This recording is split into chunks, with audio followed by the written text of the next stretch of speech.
Hello, ഇന്നൊരു പച്ചക്കറിയെക്കുറിച്ചുള്ള വിശേഷമായാലോ? പച്ചക്കറിയിൽ ഒഴിച്ചുകൂടാൻ കഴിയാത്ത ഒന്നാണല്ലേ മുളക്. മുളക് വിവിധ തരത്തിലുണ്ട്, എന്നാൽ കാണാൻ ഭംഗിയുള്ള ഒരു തരം മുളകാണ് കേട്ടോ ഇത്. ഈ മുളക് ചെടിയെക്കുറിച്ചുള്ള വീഡിയോ ഞാൻ മുൻപ് ഇട്ടിട്ടുണ്ടായിരുന്നു. കാണാത്തവരാണെങ്കിൽ കണ്ടു നോക്കുക. ഈ മുളക് ചെടിയുടെ കായ്കളിൽ കായ് ഉണ്ടാകുന്ന സമയത്ത് പച്ച നിറത്തിലും അതിനുശേഷം വയലറ്റ് നിറത്തിലും കാ പാകമായി കഴിഞ്ഞതിന് ശേഷം ചുവപ്പ് നിറത്തിലുമാണ് കാണപ്പെടുന്നത്. ഇത് ഒരു മുളക് ചെടിയാണ് കേട്ടോ. ഇതിൽ നിറയെ ശാഖകളും പൂക്കളും കായ്കളൊക്കെ വന്നിട്ടുണ്ട്. കാ വരാൻ തുടങ്ങിയിട്ടേ ഉള്ളൂ. ഈ നിറയെ പൂക്കളും കായ്കളും ഒക്കെ ഉണ്ടാകാൻ കുറച്ച് പരിചരണം, കുറച്ച് വളപ്രയോഗം മാത്രമേ നടത്തുന്നുള്ളൂ.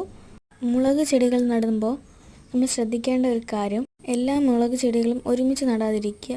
ഘട്ടം ഘട്ടമായി മുളക് ചെടികൾ നട്ടുപിടിപ്പിക്കുക. മുളക് ചെടിയിൽ നിറയെ കായ്കളും പൂക്കളൊക്കെ ഉണ്ടാകാനായിട്ട് നമ്മൾ ഉപയോഗിക്കുന്ന വളപ്രയോഗത്തെക്കുറിച്ച് അറിയണമെങ്കിൽ കമൻറ്റായി രേഖപ്പെടുത്തിയാൽ മതിയാകും. നമ്മുടെ ചാനൽ ചെടികളെക്കുറിച്ചുള്ള വീഡിയോസാണ് ഇതുവരെ ഇട്ടിട്ടുള്ളത്. കാണാത്തവരാണെങ്കിൽ കണ്ടു നോക്കുക.